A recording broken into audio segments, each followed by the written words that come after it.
Magandang araw mga kaibigan. Isang kwentong pag-ibig ang muli kong ibabahagi sa inyo na tiyak nakapupulutan ng aral at magpapantig sa inyong mga puso. Pero kung bago ka pa lamang ay palike po ng ating video. Pakiclick ng subscribe button, gayon din ang bell icon para lagi kang updated sa mga susunod ko pang upload.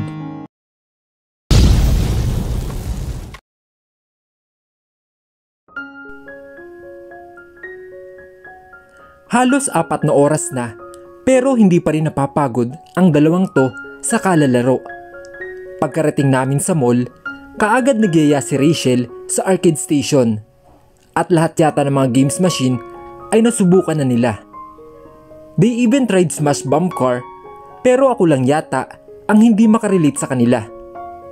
Yung kulay pink na rat, dinig kong sabi ni Rachel kaya napatingin ako sa kanila. Kasalukuyan silang naglalaro sa claw machine habang pasimple akong nakaupo sa stool na malapit sa nilalaro nilang machine. Susubukan ko ulit. Halata naman na dinadaya lang sila ng machine. Mabuti sana kung maubos ang token nila. Kaso hindi eh. Si Nathan ang may-ari ng mall na to kaya malabong maubusan ng token ang mismong may-ari. Matagal pa ba yan? Tanong ko. Nababagot na ako. How much is this machine? Papabili ko na lang to kay mami para makuha ko ang pink rat. Okay, hindi ako pinansin ng anak ko. Nathan, matagal pa ba? Tanong ko sa isa. Bakit kasi hindi na lang nila tigilan yan? Mahigit kalahating oras sila naglalaro dyan tapos wala man lang nakuha kahit isa. This machine needs to be fixed. May sira yata to, kaya laging nadudulas ang stop toy. Ang galing, hindi din niya ako pinansin. Inis akong napatayo, kaya nalaglag ang suot kong nerdy glass. Sana hindi na lang ako sinama. Kung sila lang din naman pala ang mag-i-enjoy dito. Bulong ko habang pinupunasan ang salamin at muling sinuot. Si Danica Atienza yan, di ba? Pasimple kong isunod ang hoodie at inayos ang suot kong mask. Kaagad akong lumapit kina Nathan at ramdam kong sinusundan ako ng dalawang babae. Siya nga yan. Anong ginagawa niya dito? Lagot na. Inserting Danica's acting, one-on-one na ba to? Habi! Niyakap ko ang likuran ni Nathan at alam kong nagulat siya dahil bigla silang tumigil sa paglalaro. Hindi pa ba kayo tapos? Kumain kaya muna tayo dahil mukhang nagugutom na itong anak natin. Dagdag ko at mas lalo ko pa siyang niyakap at isiniksik ang sarili ko sa likuran niya. Mukhang hindi siya yan, dinig kong sabi ng dalawang babae. Maya-maya palihing akong bumaling sa bandang likuran at nakitang naglalakad palayo ang dalawang babaeng muntik nang makabuking sa akin. Mom, what are you doing? Nakapamiwang na tanong ng anak ko. Ha? Kaagad akong napahiwalay kay Nathan at umiwas ng tingin. Tinanggal ko ang salamin ko at inis na tinitigan silang dalawa. Kanina ko pa kayo kinakausap tapos hindi nyo man lang ako nagawang sagutin. Inunahan ko na sila ng galit. Baka mahatsit pa ako sa dalawang ito. She's crazy sometimes, kaya intindihin na lang po natin siya, sabi ng anak ko kay Nathan at muling bumalik sila sa paglalaro. Now, let's focus na lang po sa paghuli sa pink rat. Pabibo din tong anak ko eh. Ako pa ngayon ang baliw? Minsan nakaka-flatter din ang pinagsasabi ng anak ko sa akin. Sa sobrang flattered, parang gusto ko siyang ibalik sa sinapupunan ko. Let's eat first at babalikan na lang natin to kapag tapos na tayong kumain, sabi ni Nathan kaya napatingin ako sa kanila. Binuhat niya si Rachel at lumapit sa gawi ko. Let's go, wifey. What the? Tama ba ang dinig ko? Ang kapal din talaga ng mukha niya. Pagkatapos niya magpakapiling daddy sa anak ko, overconfident pa talaga siya na tawagin akong wifey? Is he nuts? Come on, ma'am. Padabog akong sumunod sa kanila dahil iniwan na naman nila ako. Pagbibigyan ko muna sila ngayon dahil ito na ang huli nilang pagkikita. Nagmumukha akong chaperon sa tuwing magkadikit ang dalawang yan. Sayang ang ganda ko. Wala bang allergy si Rachel sa seafood? Tanong sa akin ni Nathan na makalapit ako sa kanya. I don't have allergy when it comes to seafoods. Sabat naman ng anak ko. Ako ang tinatanong, di ba? Bakit parang nagmumukha na lang akong hangin nakabuntot sa kanilang dalawa? Okay, dun tayo kumain sa seafood restaurant. Seafood restaurant? Nakalimutan niya na ba? Nangaasar ka ba talaga? Inis kong turan. Napatingin naman siya sa akin at napahinto sa paglalakad. Alam mo naman na hindi ako pwede sa seafoods, di ba? Giit ko kay Nathan. Ang bilis naman yata niyang makalimot. Sinabi ko naman sa kanya dati, nung hindi pa kami naghihiwalay, na hindi ako pwedeng kumain ng mga seafood dish dahil sa tuwing nakakakain ako nito, nangangati ang lalamunan ko at naghahabol ako ng hininga. Kakain ka rin ba? Akala ko kaming dalawa lang ni Rachel ang kakain. Aga noon. So anong gusto nilang gawin ko habang kumakain sila? Tutunga nga. Bibilangin kung nakailang subo sila sa isang kainan? Hay naku. Hala! Nandito si Danica Atienza. Dinig kong sigaw kaya napatingin ako sa babaeng nasa second floor. Dame, why did you remove your eyeglasses? Sermon sa akin ni Nathan, kaya dali-dali ko namang isinuot ulit ang salamin ko at hinila sila. Mabuti na lang at kargay niya ngayon si Rachel. Tumakbo kami kaya mas lalo na kapag agaw iyon sa atensyon ng mga tao. May mga iilan na din ang humahabol sa amin. At yung iba, hawak-hawak pa ang kanilang cellphone at nakatutok sa amin. Lagot ako kay Princess, pero mas lalo akong lagot sa management. Nang makakita ko ng exit, ay tinodo ko na ang paghila kay Nathan hanggang sa makalabas kami. Iginala ko ang paningin ko at napagtanto ko na nasa bandang south ang parking area kung saan nakaparada ang kotse ni Nathan. Pero north itong nilabasan namin. Bakit ba kasi ang lawak ng mall na to? Muli ko na namang hinila si Nathan dahil alam kong paparating na ang mga chismoso at chismosa. Mas mabuti pa ang makipag-asaran ako sa anak ko. Huwag lang tong habulan challenge with fans. Where are we going, Mom? Dinig kong tanong ni Rachel. Hindi ko siya sinagot dahil kahit ako mismo ay hindi ko din alam kung saan kami pupunta. Napahinto kami malapit sa mga nakatambak na cart at napasandal sa pader dahil medyo hinihingal na ako sa kakatakbo. Naghanap ako ng pwedeng mapagtataguan pero mukhang minamalas yata ako ngayon at wala man lang ako makita. Nandito sila. Okay. Dinig na dinig ko naman ang mga kampo ng mga chismosa. Halika dito. Kinuha ko si Rachel kay Nathan at inilagay siya sa cart. Bakit ba tayo nagtatago? Tanong ni Nathan. Lagot ako sa management kapag umabot sa kanila ang iskandalong ito. Sagot ko at lumapit sa kanya. I can call the security. Take off your jacket. Utos ko sa kaniya. What? Basta, hubarin mo na lang. Nagtataka siyang hinubad ang hoodie niya at bumungad sa akin ang katawan niya dahil wala siyang suot na ekstrang damit na panloob. Bala ko na din sanang hubarin ang jacket ko nang bigla niya akong pigilan. Don't do it. Magtiwala ka lang sa akin. Fuck. I'm also a man, Danica. At hindi ko gusto ang binabalak mo. Nakita ko ang pumula ng kanyang tenga at umiwas pa ng tingin ang loko. Anong pinagsasabi nito? Hindi ko siya pinansin at dali-daling hinubad ang suot ko. "You have a shirt?" Takang tanong niya pagkatapos kong hubarin ang jacket. "Dah, hindi ako tanga na basta-basta lang maghuhubad dito sa harap mo." Pagtataray ko sa kanya. Kinuha ko ang hoodie jacket naming dalawa at tinakip kay Rachel na nasa cart. "Baby, close your eyes ha. Magtago ka lang muna dyan at wag na wag kang lilingon dito sa amin." Mahinahon kong utos kay Rachel at tinango naman niya ako. "Hawakan mo ako."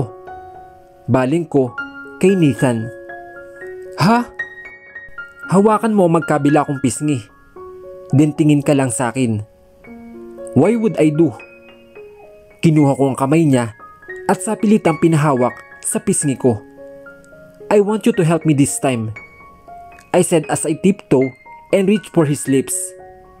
His eye widened as I moved even closer to his lips. Then I encircled my arms around his nape to deepen our kiss. Saan na sila? Mga walang respeto sa sarili. Sana pumunta man lang sa hotel o di kaya'y kung wala talaga silang budget, dun sila sa motel. Dinig na dinig ko ang magkasunod na mga yabag at bulungan sa hindi kalayuan sa amin. Gulat na gulat pa din si Nathan at hindi makapaniwala sa ginawa ko. Baka sa bandang doon sila tumakbo. Doon tayo. Pinagpatuloy ko lang ang ginagawa ko hanggang sa maramdaman kong papalayo na ang kanilang mga yabag. This is my worst plan ever. Oh God, please forgive me for I have sinned. Forget about what we did earlier. Pagbasag ko sa katahimikan. Kasalukuyan nagmamaneho ngayon si Nathan at natutulog naman si Rachel sa backseat habang dito naman ako nakaupo sa front seat. Mabuti na lang at hindi kami nakilala ng mga tao kanina. Inakala nilang ibang tao ang naghahalikan dahil iba na ang kulay ng damit ko at nakatalikod si Nathan sa side nila. Naipit lang ako kaya ako nagawa yun. Napatingin ako sa kanya na nakapokus lang sa pagmamaneho. Kanina pa niya akong hindi kinakausap. Magmula nung matapos kong gawin ang kahindik-hindik kong desisyon. Galit ba siya sa akin? O baka naman galit siya sa halik ko? Hindi naman mabaho ang hininga ko ah. Mabango kaya? Bulong ko pagkatapos kong amuin ang sarili kong hininga. Dapat nga matuwa pa siya eh. Nakahalikan niya ang isa sa pinakamagandang babae sa mundo ng showbiz. Tapos nag-iinarte pa siya ngayon? Wala ka man lang bang? Kung papayag ka sana, pwede ko bang makasama ulit si Rachel sa susunod? Putol niya at saglit na napabaling sa akin. Ganun na lang yun? Wala siyang balak na magreklamo o magalit sa ginawa ko? Hindi ka ba galit sa akin dahil hinalikan kita? I mean, sakto kasi na may cosplay gathering sa mall next week. Pansiya ng Avengers, di ba? Sinabi niya sa akin kanina habang nakasakay siya sa carousel. Alam kong iniiba niya ang usapan dahil ayaw niyang pag-usapan ang nangyari. Bakit hindi lang niya aminin sa akin na hindi niya nagustuhan ang ginawa ko? Masyado siyang pa-hard to get. Eh hindi din naman siya marunong makipagsabayan sa mga halik ko. Mas magaling pang humalik yung mga nakakatrabaho ko kumpara sa'yo. Kaya wag mo akong artehan dyan. Naiinis na ako. What did you say? Magkasalubong ang kilay niya at halos malukot ang mukha niya nang tiningnan niya ako. You acted like as if nothing happened. My God, Nathan. Naghalikan tayo kanina. Tapos wala ka man lang sasabihin? I tried to make myself calm pero hindi ko yata kaya. Then what do you want me to do? Mag-hysterical? Kagaya ng ginagawa mo ngayon? That was just a kiss. Danica, but you sounded like parang dinig mo pa ang isang bata sa sobrang immature mo. Immature? Sino? Ako? Ako pa ngayon ang immature sa ating dalawa? Ang kapal din naman ng apog mo, ano? Gusto ko lang namang malaman kung ano ang masasabi mo sa ginawa ko. Ngayon, sabihin mo sa akin, saang parte sa sinabi ko ang maituturin mong immature? Tinimbangan ko ang malamig niyang titig. Hindi siya sumagot dahil abala siya sa pagtanggal ng kanyang seatbelt. Kaya naman, sinagad ko na ang pagsasalita ko. At wag na wag mong sasabihin that was just a kiss. Dahil mahal ang talent ko. Lalong lalo na kapag may kissing scene. Palibhasa kasi, wala kang alam sa mga ganitong ganap. Kaya mo, nandito na tayo sa bahay mo. Napatingin ako sa labas at napagtanto ko nandito na nga kami sa harap ng bahay ko. At hindi ko man lang namalayan kanina. Pasimple siyang lumabas sa kanyang kotse at pinagbuksan ako ng pinto. Labas na, wifey. Wifey his ass. Nababaliw ka na ba? Lumabas ako at biglang napapitlag dahil sa ginawa niyang pagsandal sa akin sa kotse niya. Nakangising nakatitig sa akin at maya-maya ay napatingin sa kung saan. Bakit ang big deal para sa'yo nang halikan mo ako kanina? Bakit parang ikaw pa ang may gana magreklamo? Napatingin siya ulit sa akin at inilapit ang mukha niya sa mukha ko. Don't you dare kiss me again? Utal kong sabi. Mas lalo siyang napangisi at inilayo ng bahagya ang mukha niya sa akin. Kiss you again?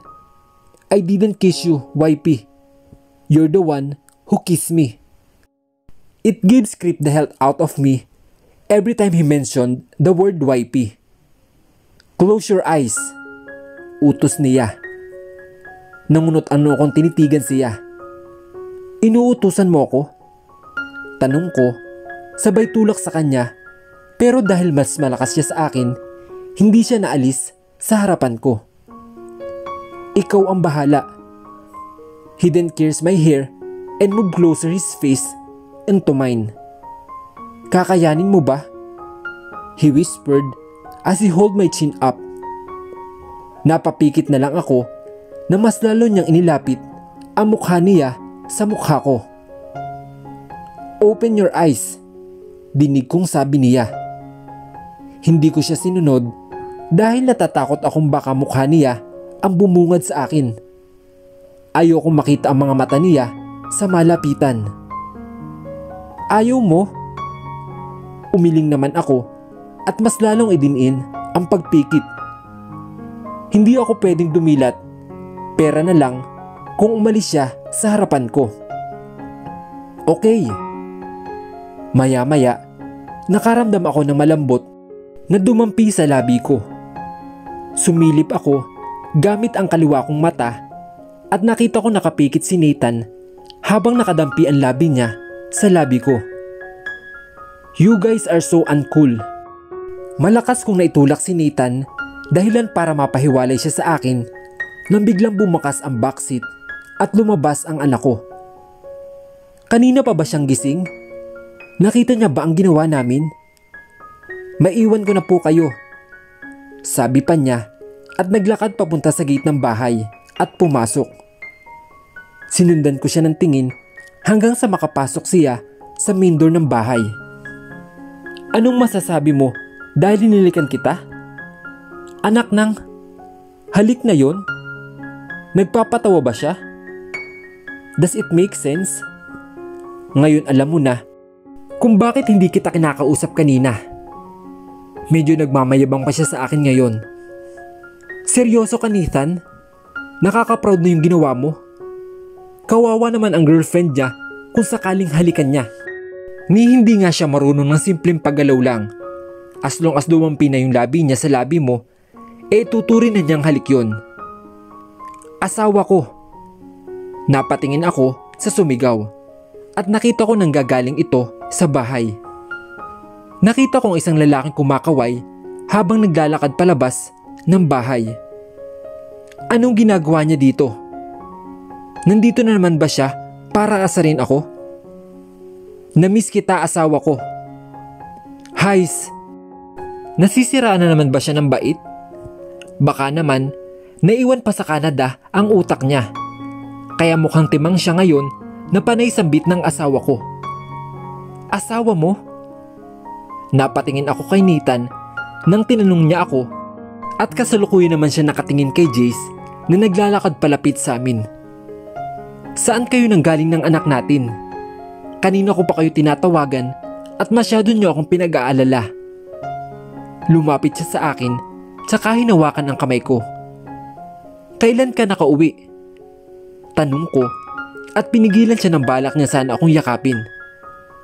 Chansing ang loko eh. Sino tong kasama mo? Tanong sa akin ni Jace at hindi man lang sinagot ang tanong ko.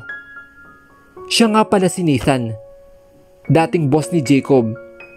Sabi ko kay Jace at maya-maya pa'y bumaling ako kay Nathan. Nathan, this is Jace, kaibigan ni Jacob. Pagpakilala ko sa kanila. Nakita kong sumilay ang isang ngisi sa labi ni Nathan at balak pa sana niya makipagkamayan kay Jace nang bigla nitong tinabig ang kamay niya. Layan mo ang asawa ko, madiin nitong sabi. Kaagad akong hinila ni Jace kaya napalingon na lang ako kay Nathan and mouth thank you dahil hindi man lang ako nakapagpasalamat sa kanya kanina. He smiled at me and waved kaya pumasok na ako sa gate. Nakakbay pa sa akin si Jace habang papasok kami sa main door ng bahay nang marinig kong magsalita ulit si Nathan. YP. Napatingin ako sa kanya at ganun din ang kasama ko. Hindi niya talaga titigilan ang pagtawag sa akin ng YP. Magkasalubong ang kilay ni Jace na nakatingin sa kanya. Kung kaya't minabuti ko na lang ang itulak siya papasok sa bahay. Tara na, Jace. Sabi ko sa kasama ko at ako naman ang nanghila sa kanya. Handa akong maging kabit mo kung siya lang din ang magiging asawa mo. Ano daw? Sira ulo din to ah. Paano magkakaroon ako ng kabit kung wala naman akong asawa? At hindi ako pumapatol sa mga hindi marunong humalik, okay? Sa mga pinakikitang panunuyo ni Nathan kay Danica, ay totoo na kayang nahuhulog ang kanyang loob sa kanya? Mabuhay pa kaya uli ang kanilang pagmamahalan? Yan ang ating aabangan sa mga susunod na kabanata. Hanggang sa muli, mga kaibigan. Paalam!